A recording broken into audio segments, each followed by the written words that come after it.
All right, more technical difficulties, maybe. I may or may not be live. Let's see what's happening.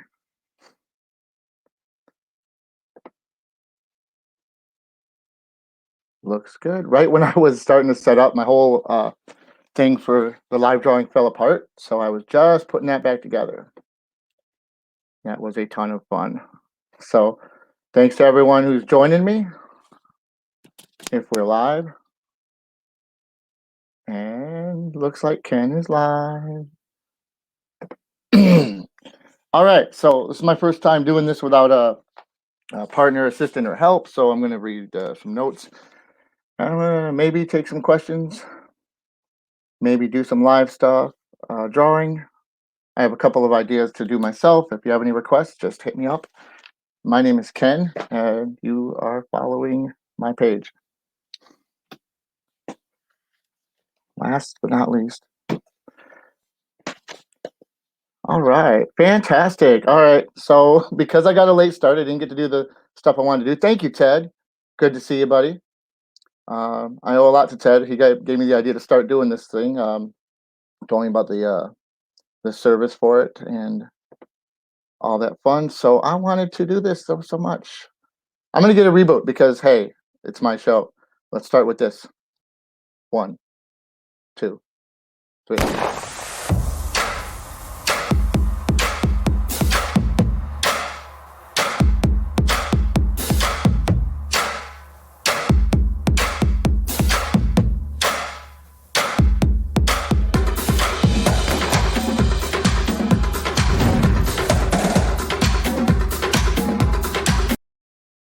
All right. So the joy of live TV, right?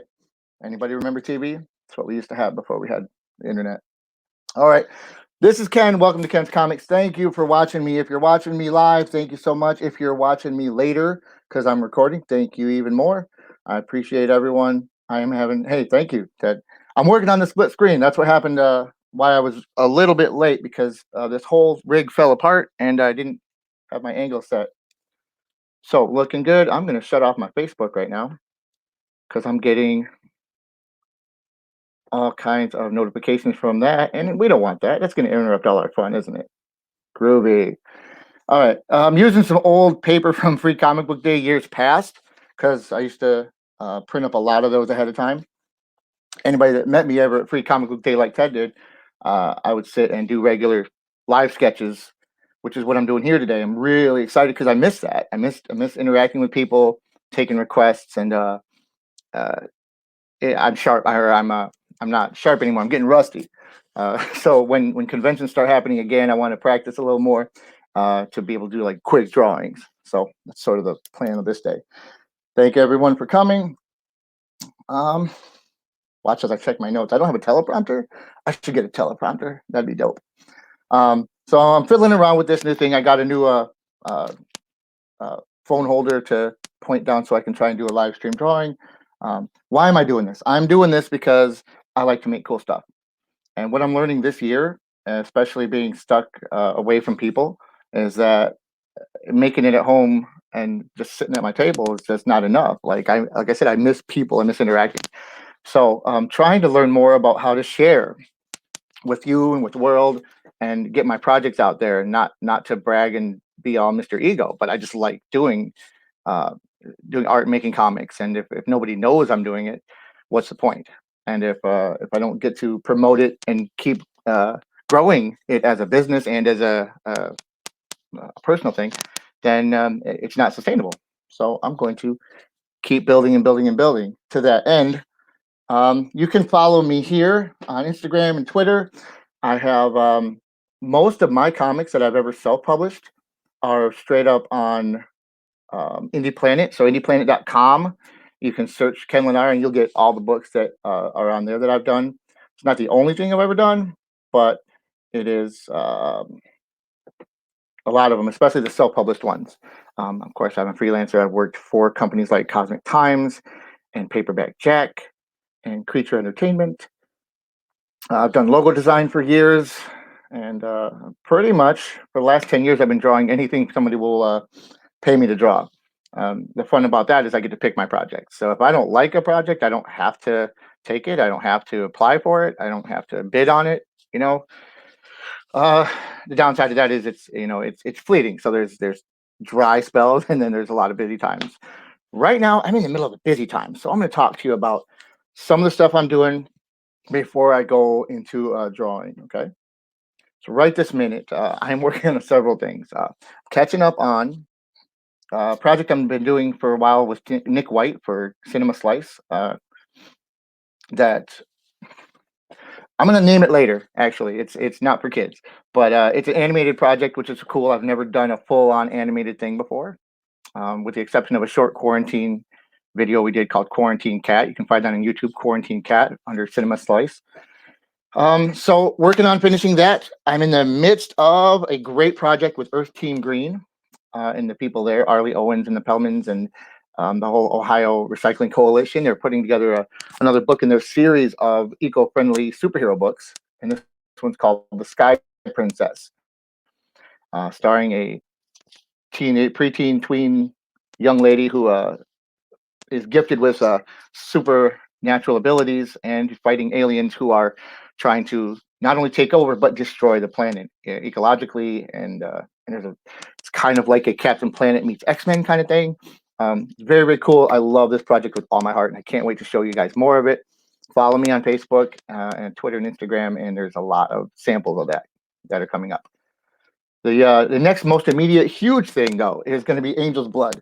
Now, I ran a Kickstarter with my buddy Mike for Angel's Blood in 2017. Uh, it was a mixed bag of experience there. It went well, and then it went too well. So it's taken us this long to really get back on the horse to making more, because the first Kickstarter took off, blew up, and then we had rewards to make and promises because we were doing so well. We started saying, well, let's make more of this and more of that, and these backstories. And it actually was more than we could handle at the time. I'm going to be straight up honest. So we're excited to finally bring that back, and we're telling those early stories. Um, and so coming May 10th, we are all set to launch. The book is just about ready to go. We're going to do Angel's Blood Zero. That's the prequel stories of how our main characters, Golgoth, the chief demon of hell, and Father Miller, who is a former military guy who's found peace in the church, how they started, how they got to where they are. Um, I'd like to give you a brief synopsis of Angel's Blood generally, though, because I'd like more people to read it. So hit me up, follow me on socials, or follow Mike. We have an Angel's Blood Facebook page called Angel's Blood Comic Book. Um, in a nutshell, 'cause I'm not a writer, so forgive me for being wordy and lengthy. A good writer would have a brief synopsis ready. But Angel's Blood is about these two main characters, Golgoth the Demon and Father Miller, who is, like I said, he's a former military guy. He's seen war, been dark. He's got one of these abilities. You know, there's a lot of people call the sight. He can see things that other people can't.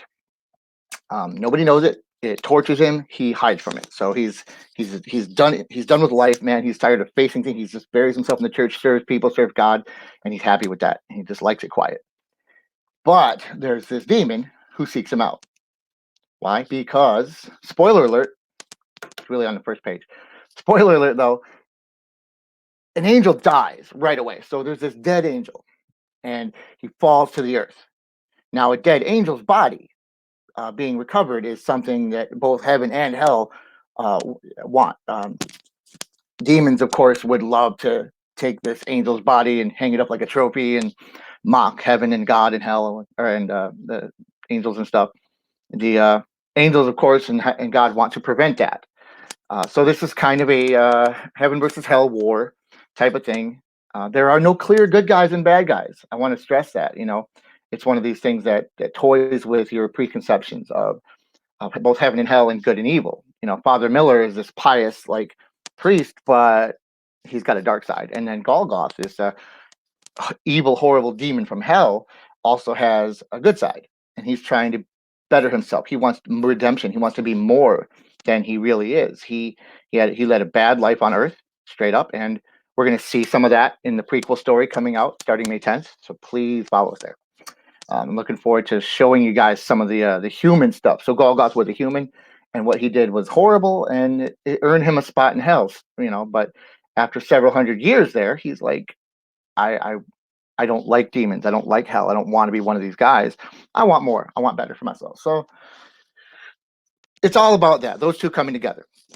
And there's going to be a journey. It's not, not Lord of the Rings epic like walking to Mordor, but it is this story of how these two come together. They find a weird partnership, and then along the way, they're being sought and attacked. Nobody knows where this body is, except for Miller saw it fall, so everybody's after him. Anyway, that's all. I'm gonna stop right there because there's a lot more. It's a lot of action, blood. It is mature rated, just for the sake of language and violence, and it's something I love. I'm proud of. It's a lot of fun to do and draw, but I don't let my little kid read it because it's not for little kids. Some stuff I do is for little kids though. So one more thing that's coming up next year, we're going to do a sequel to Run. If you haven't seen my children's book Run, it's all over my Facebook page. You can also find it on Amazon. It's written by the great Vince Churchill, and it's a fun story for early readers, kind of a Dr. Seussy, rhymey, sing-songy kind of thing with cute illustrations. It's simple and fun. So I do a lot. I do demons and zombies and stuff, but I also draw kids books, logos, stuff, whatever I feel like. Anything anybody wants to do with me. So if I have no comments here and I have more notes, I've plugged all my plugs and I'm talking a mile a minute because it's just me. Usually I have someone to back and forth and chit chat with. Mike's not here, but Mike's going to be joining us. So we're talking a lot about doing one of these a week, especially leading up to the Kickstarter. And again, shameless plug, and I love doing stuff, but I'm not here to just. There's not like big riches in making indie comics. I make them because I love them. I love reading them. They inspired my life. They gave me a purpose when I was a kid. And I have a passion for it. If I was a millionaire, if I hit the lotto tomorrow, I'd be doing exactly what I'm doing. I would just do it in a nicer basement. And maybe with a nicer car. Shameless plug for Mellow Yellow, Breakfast of Champions. No, they don't give me any money for that. I just need my caffeine. Alrighty, friends. So I'm going to shoot the breeze for, I don't know, maybe half an hour. Do a couple things. So I'm going to start with something super simple and easy. Like, there's my hand. See if you can see my drawing. My angle is all kinds of weird. Thank you for playing my game.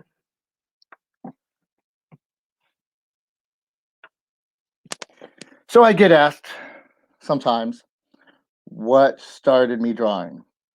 I mean, and that's a hard question to answer because I just like to draw. I can't remember a moment in my life from my earliest memories that I didn't love drawing. So from living in the old apartments with my parents as a little kid, as soon as I could hold a pencil, I was drawing stuff. I was drawing on the walls. Sorry, Mom. I was drawing on whatever paper I had. I remember doing art projects with my mom,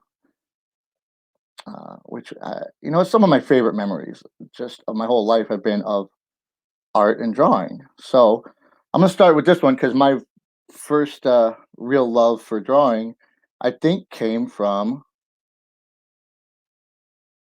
cartoons and cartoon strips. Sunday funnies, man. Like I would get the Sunday newspaper and immediately steal the comic section from my dad. I'm not in love with this angle. And Garfield. So anyway, back to work. Garfield with Jim Davis, creator extraordinaire, was my favorite cartoon or comic strip growing up. And it was simple. It was easy to draw, and something about those eyes. And I draw now the classic Garfield. I'm going to sound like a nerd because most of you probably have no idea that there's been several incarnations of Garfield over the years. When he started, he was a gigantic fat cat, and he slimmed him down. And over the years, if you look at the progression, he gets smaller and smaller. His eyes get bigger and rounder. And the Garfield that I love most is the Garfield that was when I was growing up, which had the very circular eyes. Now Garfield has very big, wide oval eyes. They look like more like this now. If you ever seen a Garfield with big oval eyes, they look like that. Right now, though, my favorite, and I draw what I love, especially when I'm doing Garfield. I do a lot of Garfield on Christmas cards, birthday cards, doodles, graffitis. If you ever been to a family video, God rest their soul. I used to work there on the setup crew. Every single store I ever went to and set up, there's a Garfield similar to this in magic marker underneath the counter somewhere. I hide them like Easter eggs. So as I see all these family videos breaking down uh, and going out of business, I'm feeling sad, but I'm wondering in there somewhere when they're tearing it apart if anybody's found some of my Garfields. I'd also do caricatures of me and my crew, my friends and people, my setup team, um, just for fun. And then years later, we'd go and remodel that store again, and we'd pull up back a paneling, and there's a magic marker drawing of um, stupid Garfield or something, and it's just silly and fun. But it's what I do. All right, so this is my quick draw at Garfield. Easily my favorite, and Jim Davis too was asthmatic. So as a kid growing up with asthma, I really looked up to him. He had a whole book, I believe, about how he conquered his asthma with natural breathing techniques. Now, I don't know that that's the answer for everybody, but I always thought it was cool and inspirational. And he made this thing that he just loved to do, and it inspired me as a kid. So it's something unfortunately, I collect Garfields now. I have a ridiculous collection of Garfields. I get Garfield plushies and toys and pictures and signs as gifts. I have all the books. Um, my poor wife wants me to maybe try to pare that down a little bit. So a lot of them are in boxes now. But anyway, back to me. That's my drawing. That's my Garfield. I like comics. Anyone that has a question about comic books or my comics, feel free to hit me up. Or hit me up on Facebook or in the comment section, because I'm going to record this. I'm going to post it, and I'm going to do another one of these later. And I just don't have a schedule set yet. I haven't figured out days and times. Life life is super busy, even during COVID. My daughter's got dances, play practice, and we have competition and lots of things. So as soon as I figure out a regular schedule, I want to do these on the same day and time, like a regular show. I mean, I don't want to be a broadcaster. I'm not trying to make a show, but I am trying to get out there.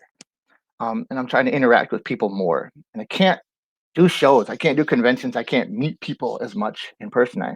I can stop by the comic book store, and I love John. A big shout out to John Cashman, because your local comic book store is is a staple and a home. And I hope all of you, wherever you are, support your local comic store.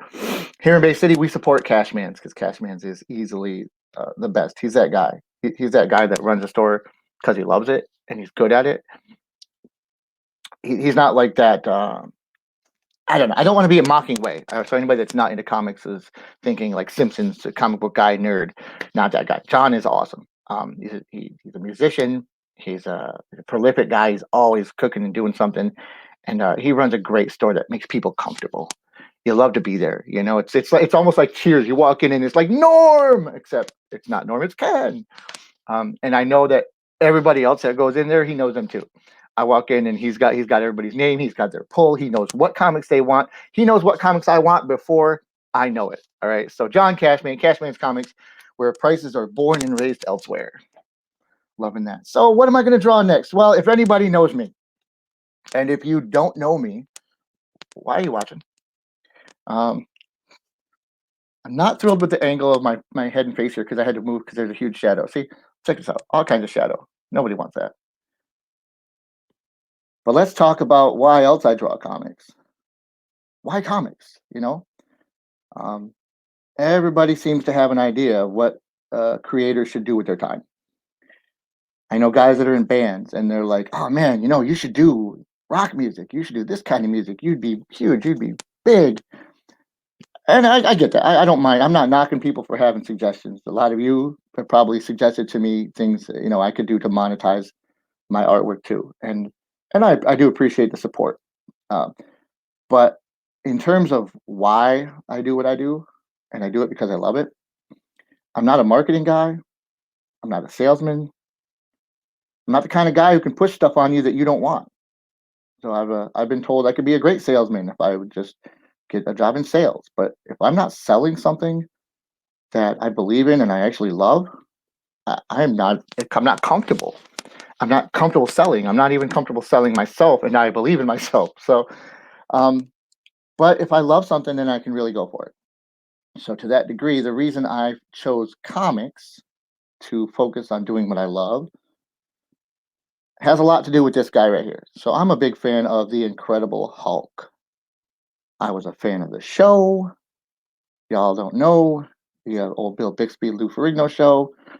It was groundbreaking, and I'll tell you right now, I love it. Not for the smashing. I know smashing's cool, violence is cool, breaking stuff and fighting. Yeah, yeah, I love all that. But what's the best about it is that the Hulk is a relatable character. He's the other side of a human, man. Bruce Banner is a repressed guy with troubles like everyone else. And what I've loved most about the book and even the show was a very dramatic show. There's every episode, there's like 8 to 10 minutes of Hulk in the show. The rest of it is all Bruce Banner's story. David, if you watch the show, talk about why they changed the name later. So it's really about a brilliant scientist, a genius who is cursed. He's troubled, and he fights his inner rage. I think the Marvel movies have done a fair job, the most recent ones, of explaining him and why he does what he does, or why he's like when Black Widow says he avoids the fight because he knows he'll win. He knows his power. Banner knows the Hulk is the strongest there is. He's he doesn't want to be. He's afraid of that. He's afraid of unleashing that on the world, and rightfully so. If anybody reads the Hulk, man, he can and will be a problem. You know, he's been banished because he's too powerful and too uncontrollable. Or when he becomes the evil maestro in the future, he's very dangerous. So he's the strongest one there is. But what gets me is the struggle, man. Who doesn't struggle with their own inner demons from time to time? Who doesn't fight with themselves and lose their temper and wish they could take it back? Now the fight there. Imagine if your fight was personified. Imagine if you could actually look in the mirror and talk to or interact with your monster. You know, everybody's got something dark in them, and I think that's why I'm drawn to violent comics a little bit. I like Spawn and the Angel's Blood, a lot of fighting and stuff. And I'm the opposite. In real life, I'm not that guy. You know, I'm not a big angry tough guy, and I don't like getting into fights and brawls. I avoid conflict at all costs. You know, I'm not that guy. But in art, you can be anything, or if you're writing, you can be anything. In music, you can be anything. So creating is an outlet. So drawing the Hulk. When I was mad when as a kid, uh, if my mom's watching, sorry, but when I get mad at my parents, or if I'm angry with anybody, a bad day at school, I got picked on, or I would come home and I could draw the Hulk smashing stuff, and that was me. I was Banner, really, but I could change. I could bring that to the page, and I could draw as much muscles and veins. You got neck veins here, do a little of that. Now I'm just playing around. I wanted to show you the ever loving Hulk, but that's something that when I was growing up, and a lot of you that are 30 plus probably get this too. I was just having a conversation with somebody because, like, comics weren't cool. Okay. Comics weren't cool. You were nerdy and you were weird if you liked comics, if you collected comics, if you talked about comics or Star Wars and stuff like that. What I, hey, look, I got to take a, this is me figuring stuff out. It wasn't cool. Now it's cool. And I think I don't think there are newcomers. I think there are people the last 10, 15 years who now will admit that they loved comics when it wasn't cool to do so. You know, but I mean, literally, you'd get picked on or beat up or pushed around for being weird or different in any way. And most people know that. What you don't know at the time, and I'm trying to deal with a teenager myself now, what you don't know is that everybody feels that way. Almost everybody. I've talked to people who picked on me back in the day, or berated me, and they felt that way too. All of us were. Everybody's going through stuff. Even kids nowadays, the stuff they're going through, it correlates to stuff I went through, that we all went through. So I think one of the things I wanted to point out today, and I was going to get to this later, and I'll touch on it later. So I'm gonna go back to drawing real quick because I like drawing. Um, this looks a little funky, guys, because I'm drawing at an odd angle. I usually will be right on top of my picture, but I can't. There's a phone there that's filming this. What I want to say though, something that's important to me right now is that we're not alone. You're not alone. If you're watching this, then you know me somehow or you've heard of me, and that means you're one of my circle, and I'm with you. I'm there for you. Honestly, a friend of mine not long ago reminded me it's important to shine. There's a song by Newsboys called "Shine." It exemplifies this, and by shine I mean show people who you are, particularly if it's positive, because people need to know. I mean, other people will see, hopefully, your light, and maybe it inspires them, or maybe it's not. Maybe it's dark. You know what? I can't lie. Um, uh, I'm getting off track and I'm getting a little emotional because I've been thinking about a lot of stuff lately. I'm gonna pause. I'm gonna get back to the art for in a second, but man, I'm looking at the whole world right now is full of stress. Right. I'm seeing more friends of mine right now talk about their mental health than I've ever seen. People I looked up to and I respect and still do, but people that I thought, man, this person has it all together. I watch their Facebook posts and they're posting like, I am so insecure and I'm so down, and I'm and initially I'm sad, right? So I'm sad because I feel for that. I'm like, oh man, I'm sorry you feel that way, but a little bit encourages me because one, if you're sharing stuff on Facebook or social media, you're reaching out, and that's okay. That's good. Two, I'm like, dude, I feel that way. So a friend of mine, I'm not going to call out, but a friend of mine who's a way more successful artist than me posted something about feeling insecure about his art, and it takes me aback because literally, like, this guy has the career I would dream to have. This dude's doing exactly what I want to do in life, and for him to be so successful and so good at it, and I mean drop dead good, like make me feel like an amateur good, and I don't mean to be disparaging, but for for for him to be like, I am so insecure about my art, and he's one of the greatest artists I know, it lets me know that I'm not alone. My wife saw the post. He said, "You're not the only one." And I think if there's anything we can take away from this whole past year, and beyond, but this past year especially, because we've all been under this extra strain, whether it's a strain of COVID, no pun intended, or strain of quarantine, just regular life, or maybe it's politics or war or anything that's got everybody down. There's extra the last year or so. There's extra on all our shoulders, and you are not the only one. I am not the only one. I am doing this kind of stuff right now because it's therapy for me.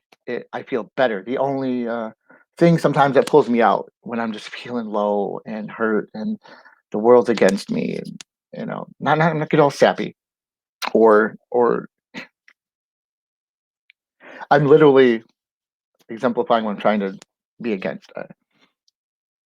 I think we're all our own worst critics. So when I see myself feeling down, I'm like, oh, don't be down, you know. But I think what I have to remember and what we should all look at is it's okay to be down. It's okay to feel your feelings. For the love of God, we're all in it. We're all there. We're all in this country dealing with the strife and the pressure and COVID. I mean, those of us raising kids right now, this has been the hardest year. um, for more for us, for kids. I swear to God, they're more resilient than we are. I'm 47 old, man. I am set in my ways. So when stuff starts to go wrong for me, I am like tired of it. Um, and I don't adapt well. I admit it. I don't like change. I like things the way they are. I like things my way. I'm comfortable with because when I'm out of my comfort zone, I don't feel right. I don't feel good. So that's why people get all cranky and stuff. And we have to change and adapt. But, so back to my point. You know, share, shine, share light, share your darkness if you got to. Share whatever you're feeling because it touches somebody. It reaches my friends that are sharing even their negative posts, their sad posts, they're pissed about politics posts. It it's reaching out. Okay, we're connecting. I'm connecting right now, and that's got to be good. I'm not, already, and God knows there's enough hurt. Shine your light. Share your sadness. Share your doubt something because it's my show. Oh, well,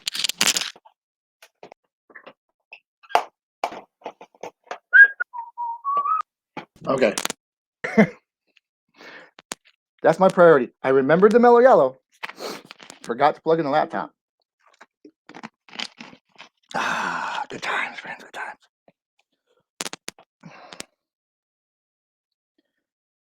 I've explained the Hulk story a bunch of times, so I'm not going to go into that again. But let's just say the Hulk, besides being my favorite character and the drama of it all, I uh, I'm inspired. I was inspired by the artists that came before me. The John Byrne had some amazing muscular Hulks. I was a huge fan of Al Milgrom and Sal Buscema, but what hit me most, and I'll tell it real quick, Todd McFarlane and Jim Sanders had the best run on the Hulk of all time. I'm going to give a shout out right now to the cover inker for a lot of those issues, by the way, which is Bob McLeod. I've actually been through the miracle of the internet conversating now and again with Bob McLeod. He's got a Patreon page. He's been around like 40 plus years. He's worked on just about everything. He's a great guy. He's got some awesome how-to books that uh, for an aspiring artist or for a beginner are great tips on how to organize panels and layouts and stuff. I super love Bob McLeod. But the reason the Hulk hit me because I as a young kid and relatively good in art. Every teacher, not centered. Every teacher would tell me, uh, okay, so I did well in art. Art was my thing. Every teacher either supported it or didn't. Some teachers only because it was math class, and you're not supposed to be drawing in math class, but I didn't know what to do. So why comics and why the Hulk? Because I didn't know what I was doing. I was a kid like everybody else, trying to figure out what I wanted to be. I wanted to be an astronaut, fireman, a bunch of stuff. Wanted to be a superhero, but Underoos went out of style, so that didn't work. So because it hit me one day. I liked comics, like most kids I knew who, whether they admit it or not, liked comics. So I ran into it was Tuesday was comic book day. I'd grab my comic book at the 7-Eleven on the way to school, and I would read it promptly before class. And I should have been drawing or doing my project, but I was sitting there, my head down, hoping the teacher didn't see me. And I'm reading the new issue of Hulk 337. And you open it up, and if anybody doesn't know, man, McFarlane has a gift for dramatic, and Jim Sanders the third, God rest his soul, has a gift for inking. And the lines on that page, man, it crystallized for me something I had been talking with my art teacher about for about 2 weeks. We were looking at pastels and paper mache and every kind of thing, chalk, every kind of medium I could work on, and she really was grilling me kind of on like what I want to do, and I'm like, I'm 14, I don't know what I want to do. And in a moment, in a single moment, I saw this book and I wanted to do that, and I just said, dude, it was over. I mean, that was it. I never questioned. I've thought about other things I could do for to make money. And as things come up, I've done other things besides comics. And sure, I love it. I love just drawing stuff that aren't comics. But man, so the reason I picked comics and the reason I love the Hulk more than anything is because it gave me direction. And over the years, it's given me focus. And again, I talked about when I'm angry, I can draw a smashing page. When I'm sad, I can draw, a pensive Hulk. If anybody hasn't seen the Hulk in a mood, like, you can capture a lot with that. So I draw for me. I draw for myself. I draw for money. I draw for a job sometimes, but uh, I draw because it helps me inside. And I think that anybody that creates something, that's probably why you do it. If you're a dancer, you dance to express what's inside. If you're a musician or a painter, all of us have something inside, and I think all of us need some way to let it out. So that's why the Hulk. And I just did a Hulk. So I'm gonna do. Let's do something slightly different. I'm gonna add in. Look at all the stuff. I'm gonna play with the toys. Maybe just play with the toys. Look at that. There's a big me, little hand. Quick live doodle. Yeah. All right. I've either had too much or not enough caffeine at this point. My apologies to all my fans and friends. Easily better. Okay. Now the Hulk was my favorite, always my favorite. But there was another. Before there was Hulk, there was the Amazing Spider-Man. Oh yeah, you guessed it. And there was something that wasn't is so amazing, haha, pun intended, about Spider-Man. He was young, he was relatable, he had struggles, dude. So he had a job. Like I remember watching the Spider-Man and His Amazing Friends long before I really even read the comics when I was a kid. I'm sure I just watched Spider-Man and His Amazing Friends with Iceman, Firestar, Aunt May. They had that cool lab that the living room turned into and stuff. Anybody that ever watched that, you know what I'm talking about. If you don't, look it up. It's on Disney Plus now. Our Disney overlords own everything, and I submit because I really don't care. Oh, this is fun. Oh, I get to talk about something. I'm going to talk real quick about art and something a lot of artists don't know.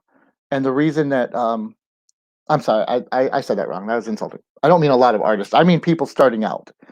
If you're young or if you're just beginning, why do artists use an easel or a why do drawing tables tip and raise? Why?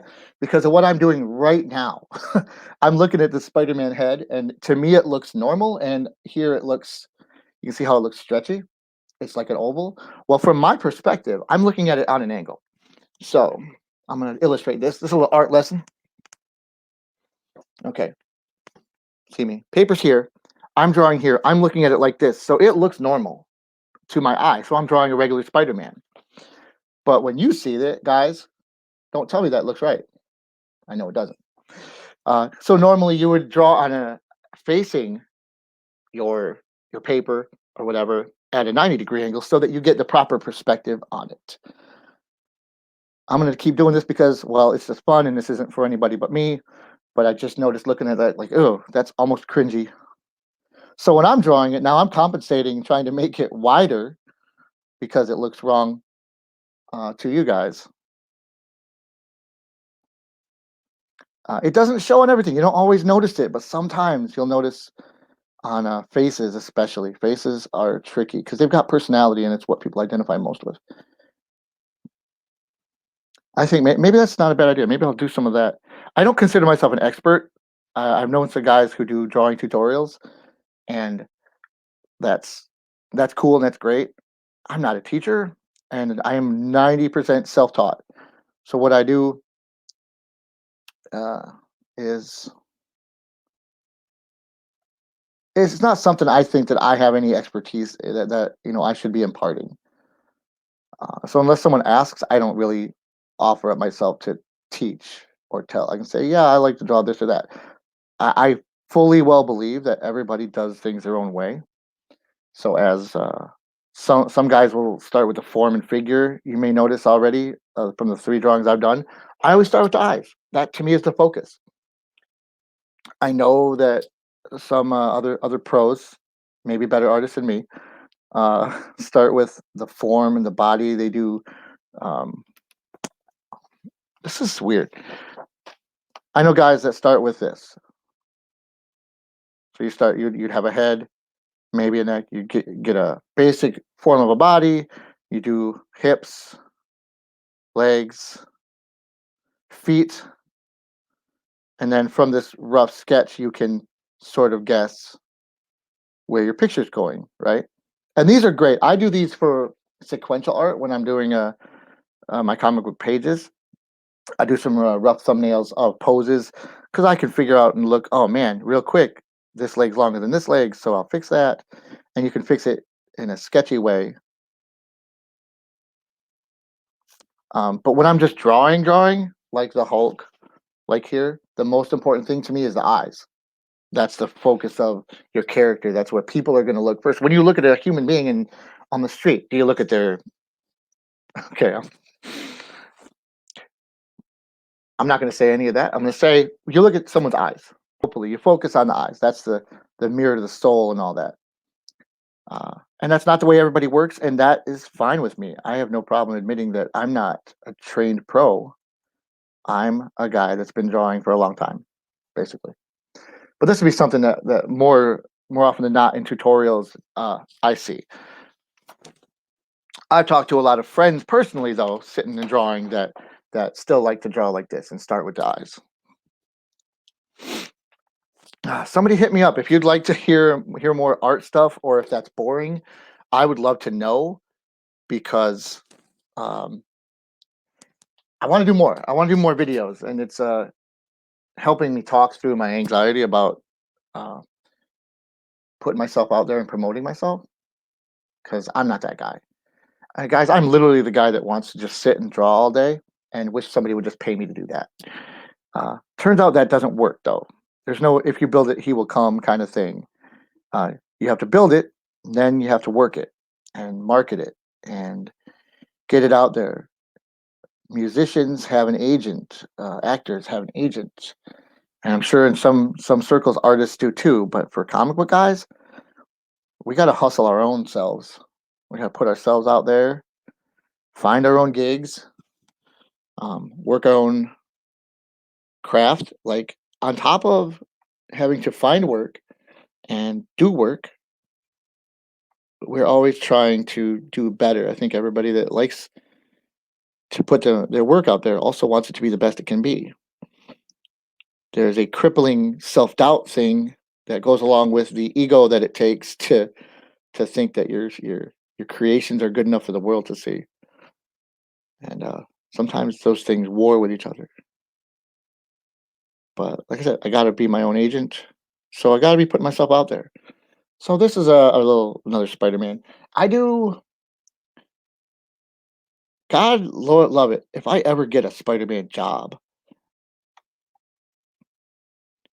there's a lot of different styles of Spider-Man out there. There are different artists that you can emulate. I think all of them and the best ones, they find their look and they stick with it because the eyes, again, are the windows of the soul. Everybody draws the eyes slightly differently. I'm a gigantic fan of McFarlane. Todd McFarlane does uh, these wide eyes like this and a little bit of an angry thing in the tip too. So I'm going to emulate that for now. But what I don't like about McFarlane's Spider-Man is the webbing on his face. He does the webbing very tight, and I like a spaced out webbing like this, more like the classic classic Spider-Man, probably because I learned to draw Spider-Man from watching the TV show Spider-Man and His Amazing Friends. And so the webbing is more spaced out like that. Todd McFarlane, though, dude does webbing so close together and it takes forever. It's worth it and it looks cool, but I'm just going to illustrate for you real quick. Get it? Illustrate. So Todd would do a webbing like this, much closer together, more intricate. That's me. No, that's not my favorite style of Spider-Man. But I do like his eyes, though. He started and popularized the big-eyed Spider-Man, which I think is probably responsible for most of what they do in the movies now. They came up with those shutter eyes where he can show expressions, and I think it's because somebody started making the eyes expressive, and that's got to come from McFarlane. But if I were ever fortunate enough to get a job drawing Spider-Man for real, I wouldn't copy. I wouldn't copy anyone. I wouldn't copy McFarlane as much as I like McFarlane. I wouldn't. So I wouldn't do the eyes like this, even though they're more my favorite. And Todd's eyes are way bigger. Actually, if I'm being honest, Todd's eyes. If you know Todd McFarlane, and maybe you do, maybe you don't. Todd's eyes are more like this bad boy right here. And they're very specific and recognizable. So although everybody does gigantic eyes, I could tell. I can tell from watching him, from studying him over the years. Like I know, you know your favorite artists, and this isn't quite it. But his eyes are gigantic, like this. They cover the whole face pretty much.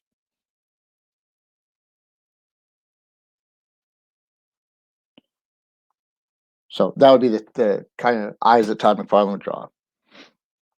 Um, Me, let's do this. If I were Ken, I would do this kind of eye for Spider-Man. I literally don't know if anybody cares, but I do, and it's my show. And man, I'm 49 minutes in here.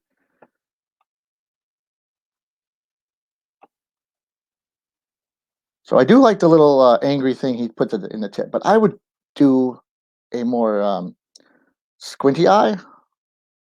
And the reason for that, I'll explain in a moment because one of my favorite things as a kid, especially with doing Spider-Man, comes from this. So I do a more of a wide eye-shaped eye, and then I like to flare out a little bit. And it's more something I started doing for me for fun. And you gotta do that little thing in the middle. I like one, two, three lines at the top, no more.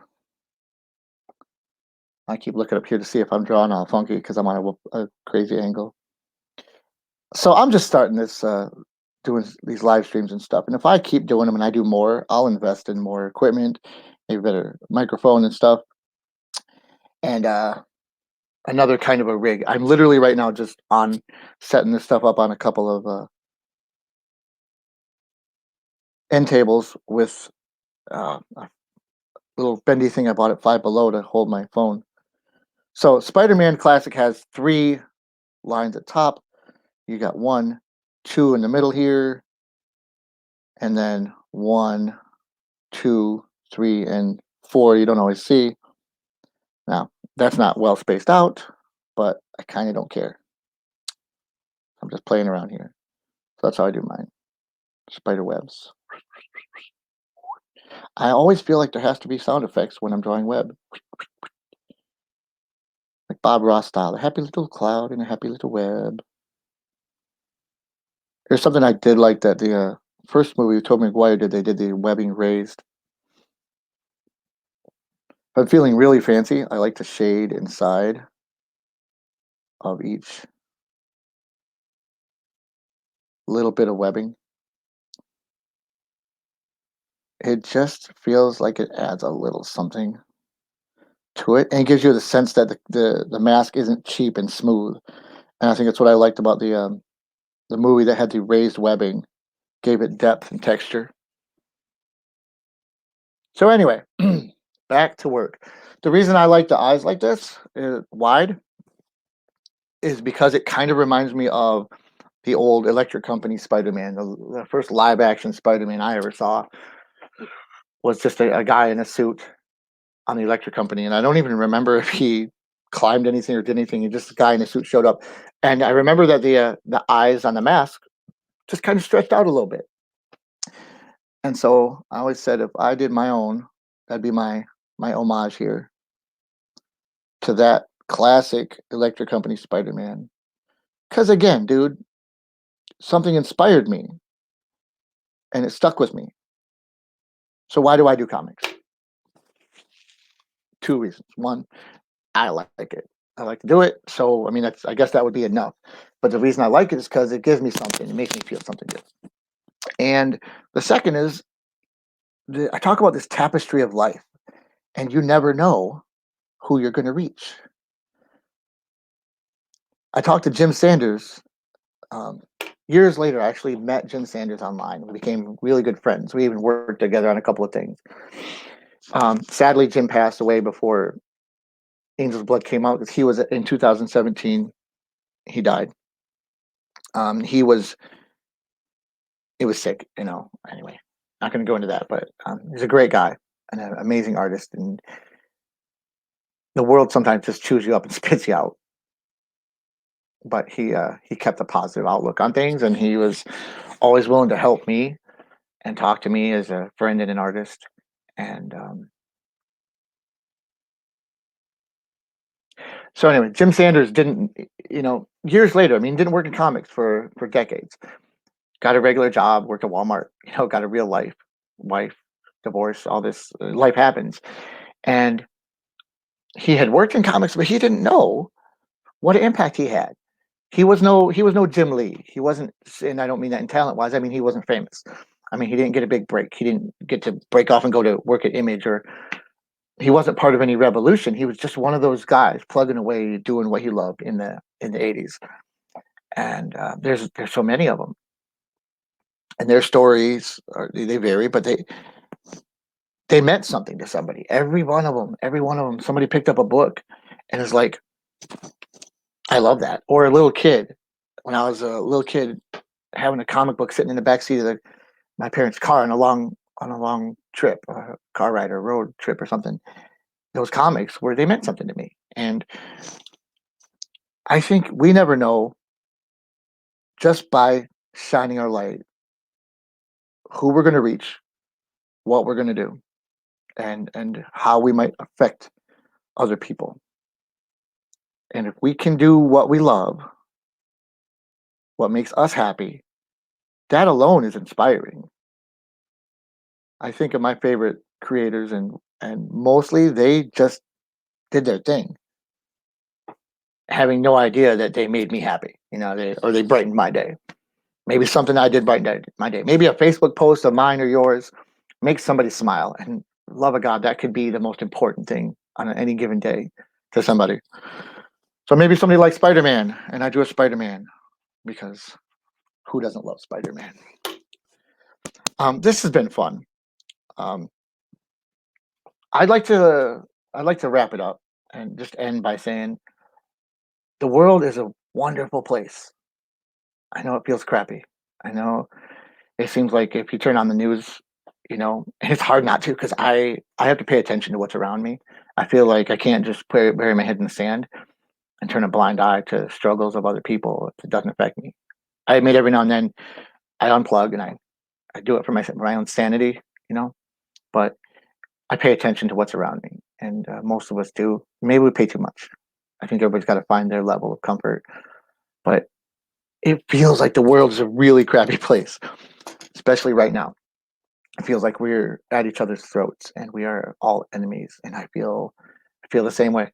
I'm not even preaching, dude. I sometimes during COVID, especially, I feel like some of uh, my fellow Americans are not just opposition, but I feel like we're at war, and it's not really like that. And it's important to step back and take perspective and realize that you're reaching out and you can help somebody just by doing that, just by saying hello or a smile or a kind gesture. Man, if you can help somebody do it, That's all I want to say. Thank you for tuning in and watching my real ramblings and drawings. If you did, thank you for watching later because this is going to be out on all my pages and YouTube. I'm starting a new YouTube channel. There's only a couple of videos on it right now because I have a lot to upload. I wanted to do something dedicated just for art.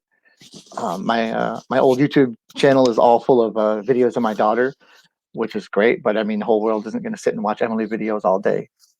Um, it's good to have, but so follow me on YouTube. I don't have the link right now. I'll find it and put it in the comments. But I mean, you can search for me. It's Ken Lenar Art, and I got my Instagram, my Facebook, YouTube. Oh no. Okay. You know what? I almost wrapped up and forgot one of the most important things I was going to do today, and it's going to be. Give me a moment while I search for my problems here because in in promoting Angel's Blood, which is again my favorite project in the native and the next thing coming out right now. I know I said I was going to wrap it up. I got a couple minutes. Angel's Blood is very near and dear to me because Angel's Blood came in my life at a time when I was just discovering how to be a legit artist, and by that I mean I used to draw on paper, typing paper, copy paper, typing paper for those of us that are old enough to have had a typewriter, but just plain 8.5 by 11 white paper, and with Bic rollerball pens, and that was I drew everything with that. I drew in. I barely even used a pencil. Now, anybody that wants to know why, by the way, I use a blue pencil. It's because when you copy it in black and white, blue doesn't the shade of blue doesn't show up, and then it vanishes. You don't have to erase. You can keep your originals intact. It's just better for everyone. I found that when I draw in regular pencil, if I ink over it, I got to erase, and then I damage my inks, and the inks come out lighter. So, but way back when in the day, I got to find something. So, Angel's Blood came into my world when I was trying to figure out. I started Googling and looking up. This is before Facebook even. What kind of things were were real artists doing? What were the pros doing? I guess is what I meant to say. Not real artist. Anybody is a real artist. Don't let anybody tell you you're not a real freaking artist just because you don't have the right materials or use the best paper or ink. I myself don't like to ink with a quill or a brush. I don't find I have good control with that, and I certainly am not good at dipping my pen and without spilling it. So I mean, you can be an artist, man. If you want to make music, make music. You want to make shows, make shows. You know how many people are out there right now just making stuff? The whole indie movie filmmaking community is massive, and it's gotten even more massive throughout COVID. I'm going to share a sample right now. So speaking of artists, one of my buddies that I've known for about a decade now, Mohammed Lubasan. I always say that. Okay, my man Mo goes by Lubas, Lubasan. His name is Mohammed Lubas. He lives all the way on the other side of the planet, and I love the fact that the internet lets us get together and you get to know people from other places. So I'm going to show you this. This is a little quick. This is my man Mo. He is rocking this extra special pinup for the Angel's Blood Kickstarter. That's my man right there. He does a lot of superhero comics and action poses. He's got a gift, dude. If you look him up, so that's why I put his Instagram up there because my man Mohammed,